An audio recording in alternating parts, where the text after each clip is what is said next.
all do this together and reach people for Christ on Christmas Eve. Okay, we're in week number 2 of the Chaotic Christmas series, and today we're going to take a deep dive into what happens in us financially and the financial pressure and chaos that many of us feel in the month of December. Now, a couple months ago, we approached our Elevate Youth. We said, hey, here is the series we're going to run. Here are the messages we're going to run. You guys have some fun. You make some videos for us. And so today, they've written all these scripts. They've filmed all this themselves. We've got a hilarious group of kids, and they want to show you a family that's under some financial pressure. Let's turn our eyes to the screens.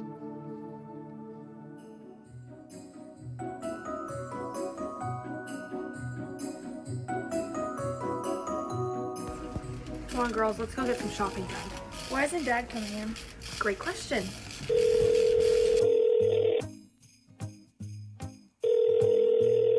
Hey, are you guys in the store?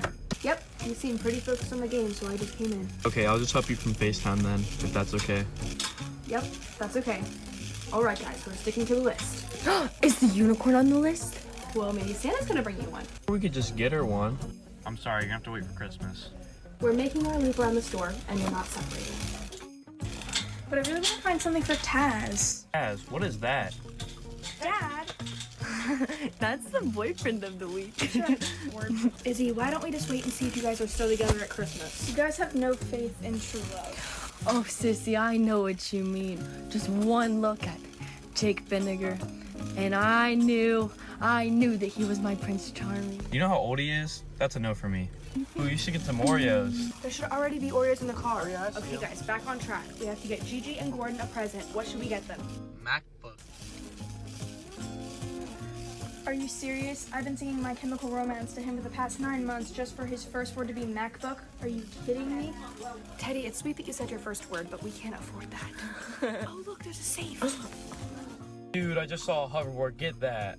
No, we can't afford that. Why is it so hard for everyone to just stick to our list? Now we need to go get groceries. You know what? I wish I had pink hair. Oh, hey, Mom, can we get this for dinner tonight? It's unicorn mac and cheese shapes. No. Get some good butter this time, though. Do you think Santa will buy me the big unicorn? Or maybe he'll get you the little one. Because it's small and cute, just like you. Signed us up to bring ham to the family dinner, by the way. Now is probably a bad time to tell you that I signed us up to bring the turkey to my work dinner. Finally, we can check out. What? We stuck to the list. I thought we had enough. What are we gonna do? Uh-oh. Maybe we can find something we can put back. How much over is it? Well, there goes our Christmas bonus. Did you see him? What? What guy? Izzy, where'd you get that? But we didn't pay. It says right here you did. It's a Christmas miracle. Whoa. Dad, they paid for it. Wow, that's awesome. Should have put the hoverboard in. So where are the Oreos? Where did they go? Wait, I think Teddy had them.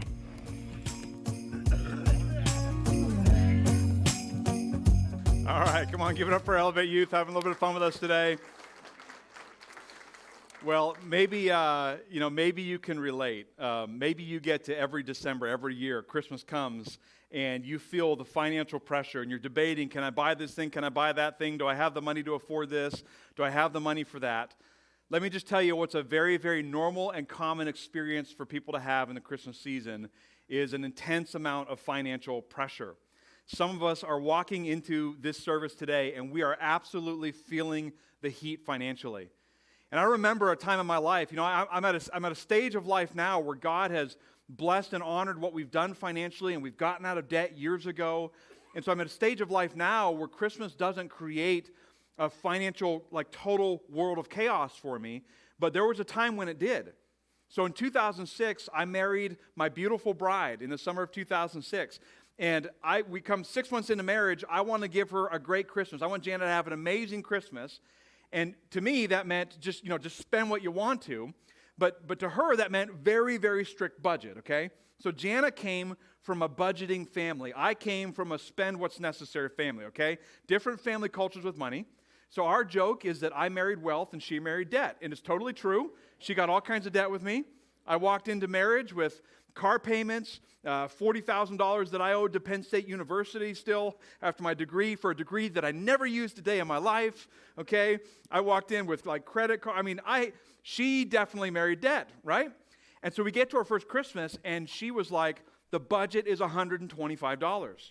Don't spend $126. Turn in every receipt. I need to know after Christmas is over what this stuff cost, because she's the manager of the money, right?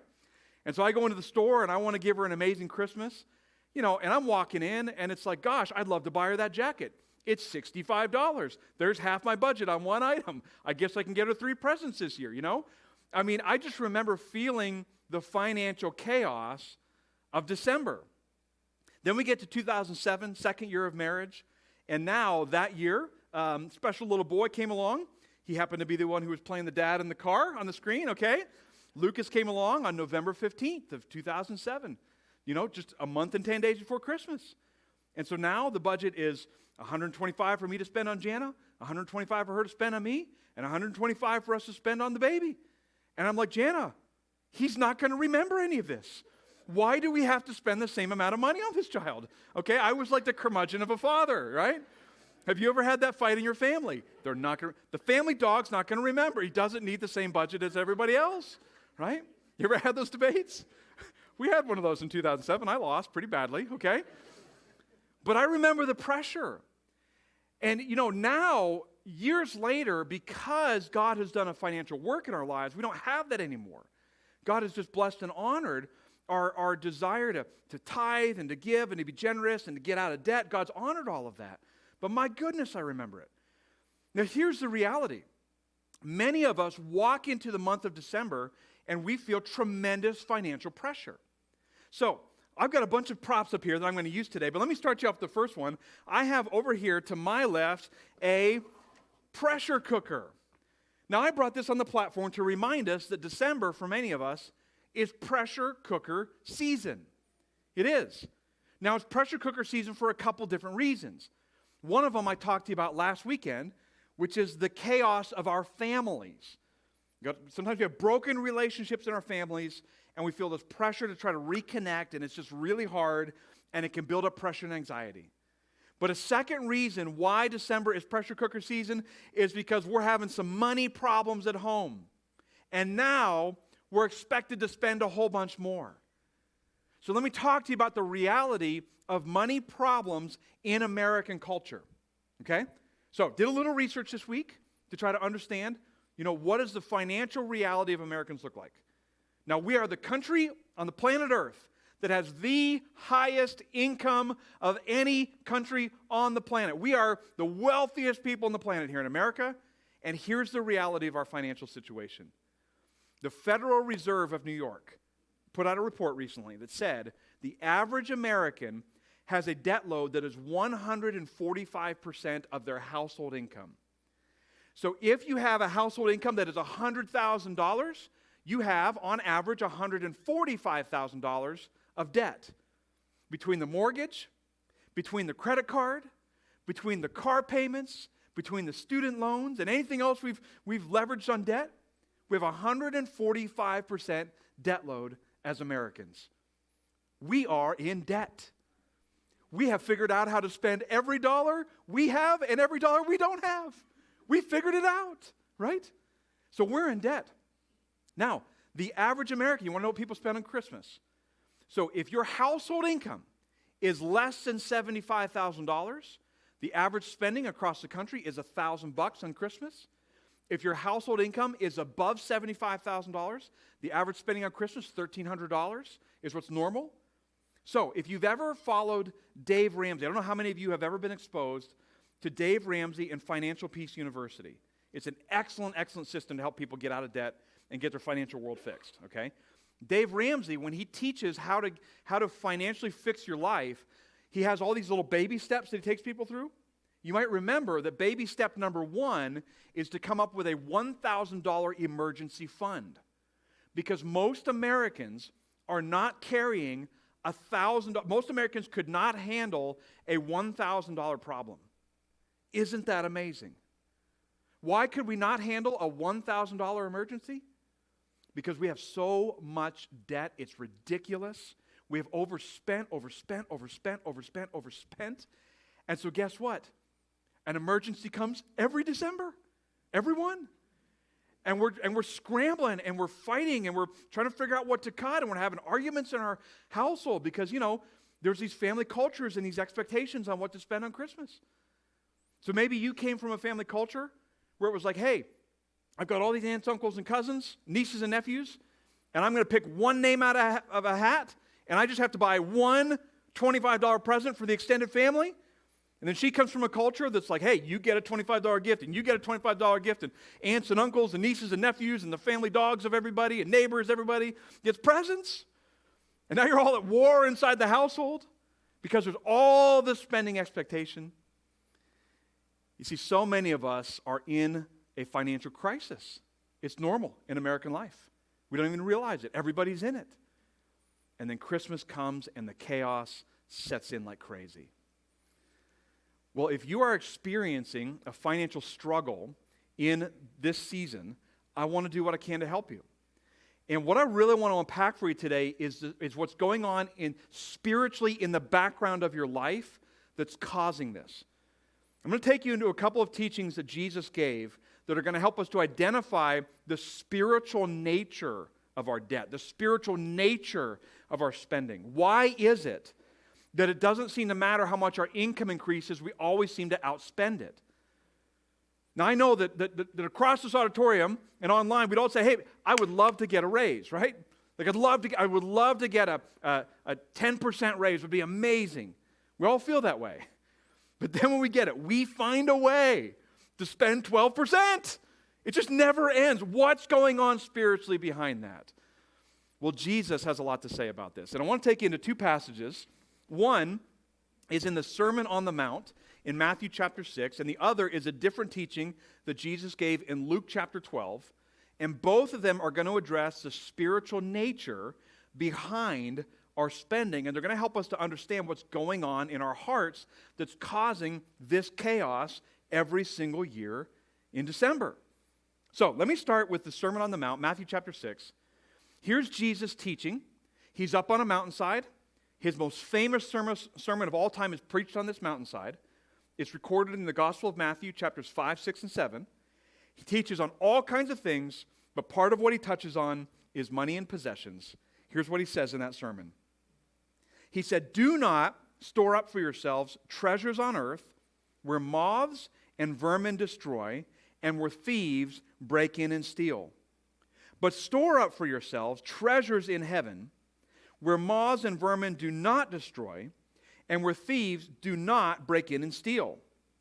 For where your treasure is, there," he said, "your heart will be also." All right, so what's Jesus saying here? Well, in Jesus' day, they didn't have digital banking, right? So for us, so much of our wealth and so much of our banking is done in a digital way. We look at numbers on screens, and there's not actually like reserves of cash just sitting somewhere that equal that number on that screen. That's like the dirty little secret about the American economy, okay? There's not actually like a reserve of cash somewhere that just makes up all the money of all the bank accounts in the United States. And so we're in a digital world, but in Jesus' world, all wealth was held in something physical. Paper, cash, right, coins. And so whatever you had physically that you could hold on to is what you had. And Jesus said, here's the problem. Across all people groups, across all cultures, across all time periods of history, human beings have been trying to store up their treasures here in this world. It doesn't matter what era of history a person lived, what culture they came from, what country they were in. This is a fundamental human problem. We have a tendency to think with a temporary mindset, not an eternal mindset. And so we look at what we can acquire in this world. And so we gather up money and possessions and stuff and try to increase what we have. And Jesus said, here's the problem with that. It can literally be eaten. Moths, mice can get in, literally can chew the paper dollars up. They're gone. It can be destroyed. And Jesus said, here's the other problem with that. It can get stolen. Somebody can walk in and just take it from you. So have you ever dealt with a credit card, like you get your credit card statement, can't figure out what you spent, you look through and you realize you got some fraudulent charges? because somebody along the way figured out a way to hack your credit card number and start spending your money that you now owe so they could have something they want? I've had that happen a bunch of times. I'm the guy who does that to people. No, I'm just kidding. Just kidding. But you've had that happen, right? So right now, we are dealing with in our country a massive financial scandal in the collapse of FTX, the cryptocurrency exchange. Anybody following what's going on there? Here there was a $30 billion cryptocurrency exchange. $30 billion that just went belly up overnight. And everybody's going, where the heck did the $30 billion go? All these people invested in cryptocurrency, trusting the FTX exchange, and now there's no money. And it's not like the government's just a backstop to come and refill the $30 billion and give it to people. People have lost their life savings, probably because of theft. So here's what Jesus is saying. You can spend your life gathering up money, gathering up possessions, gathering up treasures in this world. The problem with it is it can all be taken away from you. And so Jesus is saying you are so much more wise to think with an eternal mindset and to store up your treasures in heaven. Store up your treasures in God's kingdom where they can never be robbed and they can never be taken away from you. Jesus then goes on, just in that same teaching in the Sermon on the Mount, a couple verses later, he said, no one can serve two masters. Either he'll hate the one, he'll love the other, or you'll be devoted to the other, you despise the other. You cannot serve both God and money. Money can't co-occupy the throne of your heart with God. It doesn't work. God does not share his seat. And so you've got to decide who is the master of your life. Is God the master of your life, or is your money and your possessions, your treasures in this world, is that the master of your life? And I'm going to jump over to a totally different passage. So we're off the Sermon on the Mount now, and now we're into a situation where we have two brothers who are fighting over an inheritance. So last weekend, I talked to you about, in our Chaotic Christmas series, week 1, we talked about the chaos of family and how family relationships can have breakdowns in them. And then all this chaos enters into the Christmas season when you're trying to restore relationships or get back into rooms with people that hurt you at some point in your family. And so I listed a bunch of things that cause family chaos. And one of the things that I listed was inheritance battles. You ever been in an inheritance battle? They're real, okay? We actually kind of have an inheritance tension going on in my extended family right now. Because there's a family property that got passed down generationally, got passed down to my dad's generation and all of his siblings. Now some of the siblings want to use the property. Some of them want to just sell the property and cash out and take what money they can get out of it. And it's just kind of a mess because there's this tension going on over inheritance. And listen, I would say the Miller family line, we've got a healthy family. You know, on my dad's side of the family, every single person's a believer, a follower of Christ on my dad's side of the family. And there's still an inheritance battle going on. And that's what's happening in this passage. So Jesus gets approached by a guy who's in the middle of an inheritance battle. So here's how the approach goes. This big crowd of people are following him around. Chapter 12, verse 13 of the Gospel of Luke. Someone in the crowd said to him, "Teacher, tell my brother to divide the inheritance with me." And here's how Jesus replies. Jesus replied, "Man, who appointed me a judge or an arbiter between you?" So here you got two brothers. Somehow family money is getting passed down, and now it's the one brother's responsibility to equally divide up the money amongst the siblings, and apparently he's not doing it. He's taking a bigger share for himself than for the others. The other brother is rip-roaring mad and says, "I'm going to tell on him, I'm going to Jesus," okay? Wouldn't you like to be able to go directly to Jesus with your complaints? I mean directly. Just right to him. Jesus, just strike him down right now, okay? Bolt of lightning, let's go. And he goes up to Jesus. Tell him to divide the inheritance with me. Now, interesting, what Jesus does is he does nothing to solve the inheritance battle. He does not jump into this family drama at all. What he does instead is he uses it as a teaching opportunity for everybody around him, for everybody in the crowd who heard the man come up to him. Here's the teaching moment that Jesus had. Then he said to them, verse 15, then he said to them, watch out. Be on your guard against all kinds of greed, because life does not consist in an abundance of possessions. Ooh, that's a little hot, right? That stings a little bit to hear that. Life does not consist in an abundance of possessions. So what is Jesus teaching here? I mean, if we look at these two passages, and the one on the Sermon on the Mount about storing up all of our treasures here in the world, and the one in Luke 12 about the inheritance battle, and life doesn't exist in an abundance of possessions, what is Jesus basically saying? What is his basic message? Well, I think we can boil it down to this, which is that life, you'll never find life in the things that can't give it to you. So your heart is designed by God to crave him and to only be satisfied by him. God is the only one who can satisfy the internal cravings of your heart. Power can't do it. Success in your workplace can't do it. Building up a massive company can't do it. Having enormous amounts of wealth can't do it. Romantic relationships can't do it. Love can't do it. Possessions can't do it. Your heart is designed for God, and only God can satisfy it. And what happens is we go out into the world with these craving hearts for something, longing for God, and we try to take all this stuff of the world and fill it in to the craving in our hearts, and it never works. It never satisfies the cravings of our soul.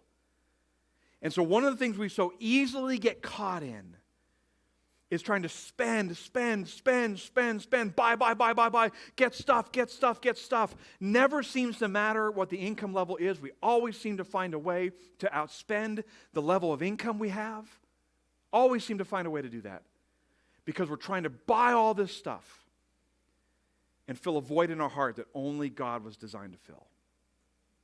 What a problem. So let me go back to the chaotic Christmas that we're all in. So here's the reality. It's pressure cooker season right now, isn't it? Come on, it's pressure cooker season. Dave Ramsey says most Americans don't have a $1,000 emergency fund, yet we're all ready to spend $1,000, $1,300 on Christmas, right? Doling out presents to everybody, And so it's pressure cooker season. And we're feeling the weight financially of this. And the reason we're feeling the weight is because something happened across the course of our year. In fact, something happened across the course of many years that keep leading us back to having a chaotic December from a financial perspective. And I want to walk you through the kinds of things that happen to us over the course of a year that every single year seem to get us in this position. Every year we feel the chaos. So let's just look back over the course of the year. That's December, right? Well, what happened over the course of the year? Well, January came and went, and we were really tight with our money because we remember the financial pressure of Christmas.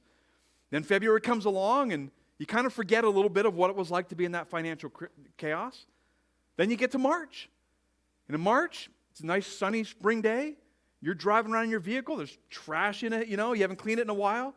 You look down, you see that odometer, 75,000 miles. And this thought hits you.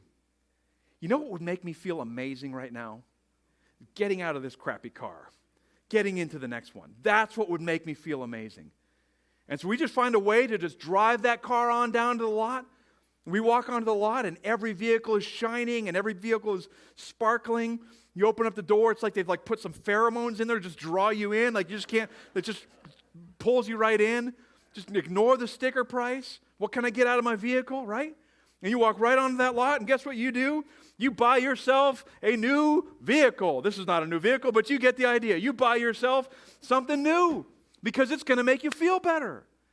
And you get behind that new vehicle, and you're driving around, and you feel like $1 million. It just feels so great. And you could have waited until 150,000 miles. Could have waited maybe to 200,000 miles. Depends on your brand. You could have waited, but you did it at 75. You made the trade-in at 75,000. Okay, April comes along, you're tight-fisted again because, you're feeling the pressure. You bought the car. May, June come along, tight-fisted. But then you forget. You forget it's warm, it's summertime, and you just forget what it's like to be in financial pressure again. One day you walk in your house, it's July, and you walk up to your favorite rocking chair and you go, man, this thing's getting old. It's 2 years old. There's getting a divot because I keep sitting in that spot. I can't keep sitting in that divot. You know what would make me feel better? If I upgraded the furniture.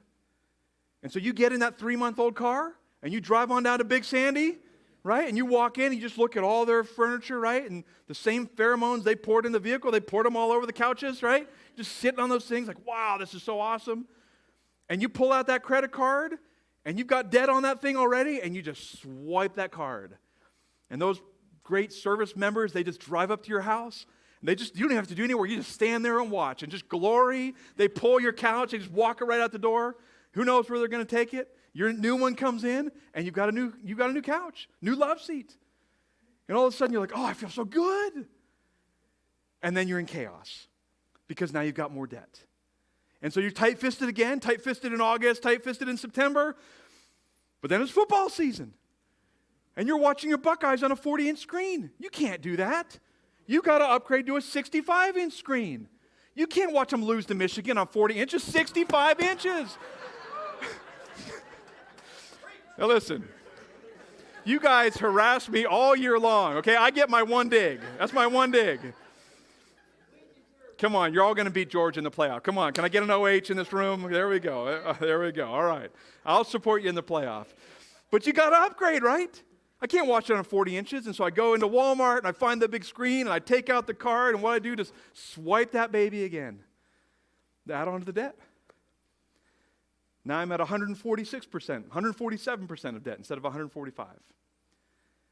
And I get right back into December, and here I am, right back in pressure cooking season again, because once again, $1,000 feels like it's going to kill me. Once again, there's a family battle. Once again, I'm arguing with my spouse. Once again, I'm feeling anxiety. And don't you understand that what's behind all of this is something spiritual? It's not just a debt issue. We have a debt problem, but there's something spiritual going on underneath the debt problem. And that spiritual thing is that we're doing what Jesus told us not to do. We're doing what Jesus warned us about. When we went on to that car dealership and we looked at those vehicles and we got ourselves into a new one, there may have been something spiritual going on that was actually trying to find life in a vehicle. Isn't that amazing? Isn't it amazing that the very thing we try to find life in is the thing that later causes us chaos and stress and actually robs us of life? You know your possessions can rob you of life. They can. You overspend on them, they will rob you of life. You sit on that couch every day, you replace that chair, and you sit down on it every day, and after a while, it's robbing you of life because you couldn't afford it when you bought it. You didn't buy it in cash, you bought it on debt. This is what happens with our possessions. And we're trying to gather the stuff up and build up our treasures in this world and trying to find life, all the while our heart is constantly craving God. And God is saying, would you just come to me? Would you just come to me? Would you let me satisfy the cravings of your soul? Now, Pastor, I want to be careful because, you know, when we talk about the situation of financial pressure and stress, there's layers of complexity to it. So for some of us are in financial stress because we literally are just not making enough money. And that is a reality for some people. Some of us are in a job that is way underpaying us, and the money just can't stretch because truly another $10,000 would make an enormous difference. And I don't want to just say that anybody who's under financial stress means automatically you're not trusting God, you're trying to gather up your possessions in this world. Sometimes there is a pay issue going on. So let's not ignore that, all right? Let's also not ignore the fact that the reality is that things do wear out. Cars wear out. They wear out. You got to get a new one at some point. Furniture wears out.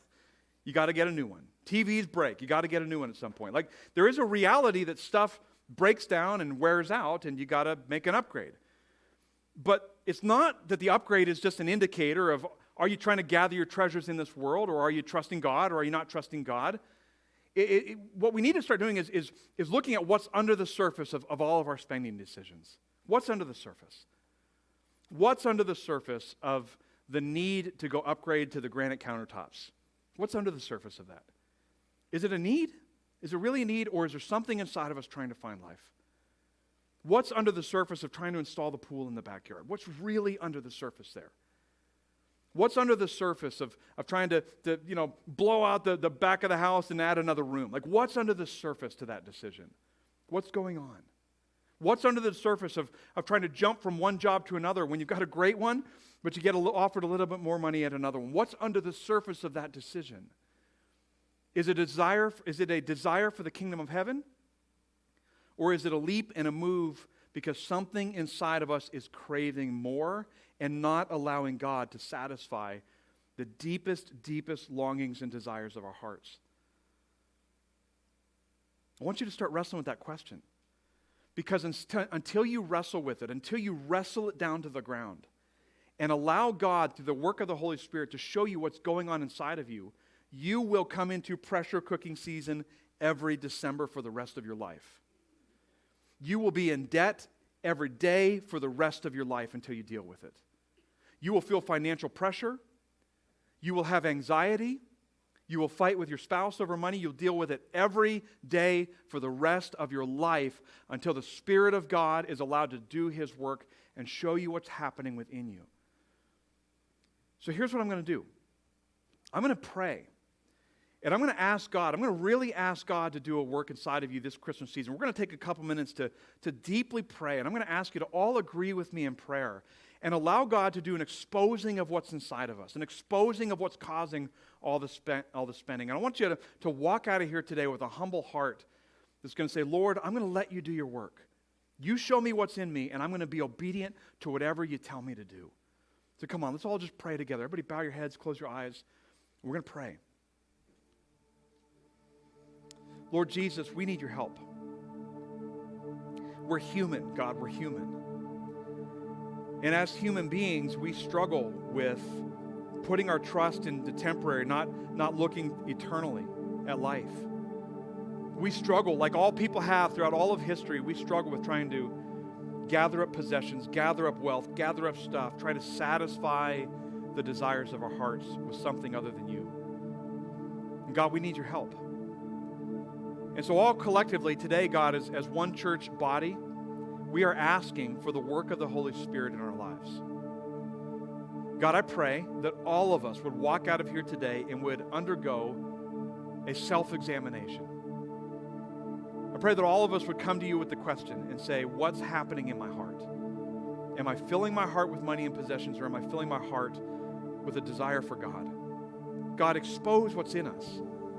And then, Lord, as you expose what's in us, would you be kind and compassionate to us? Rather than bringing a condemning spirit to us, that's not your heart for us, God. You want to change us. So, God, bring us a spirit of grace and help us to be obedient.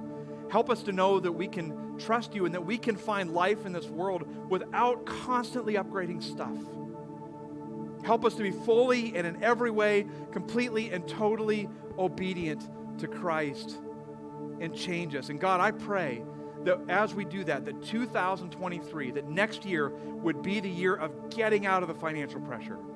I pray that it would be the year of digging out of debt, not getting into deeper debt. That it would be the year of paying down the cards, paying off the house, paying off the student loans. God, I pray that it would be the year that financial freedom comes to us, so we don't bring this chaos back every Christmas season.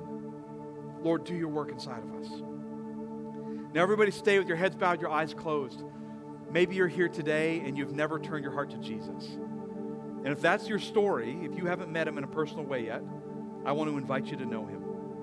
I'm going to lead you in a prayer, and you can invite Jesus into your life. And then at the end of this prayer, I'm going to show you a text that you can send out to alert us that you've prayed the prayer so we can follow up with you. So if you feel ready to turn to Jesus right now, follow me in this prayer. Lord Jesus, please come into my life. I'm inviting you in. I believe that you are the Son of God.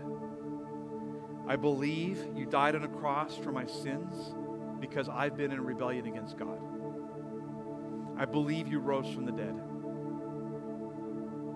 And Jesus, I want to follow you. I want to be forgiven of my sins. And I want to be your disciple. So help me to follow you from this day forward. Keep your heads bowed, your eyes closed. If you are praying that prayer to invite Jesus in, would you have the courage to lift your hand nice and high in the air? Is anybody praying? We had 5 people who made a decision last weekend. Anybody here? Thank you. I see your hand. Thank you. Anybody else? Has anybody else prayed to receive Christ today? Okay, amen, amen.